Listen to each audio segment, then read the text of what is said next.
Clause কাকে বলে?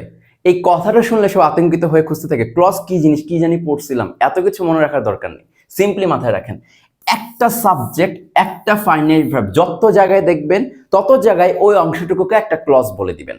Example দেখি, যখন আমি বলবো আই স আ কাউ, আপনি একটা গরু দেখলেন, এখানে আপনার গরু দেখা নিয়ে আপনি চিন্তা করতে হবে না, জাস্ট দেখেন একটা সাবজেক্ট পান কিনা। হ্যাঁ, আমি একটা সাবজেক্ট পেয়ে গেছি।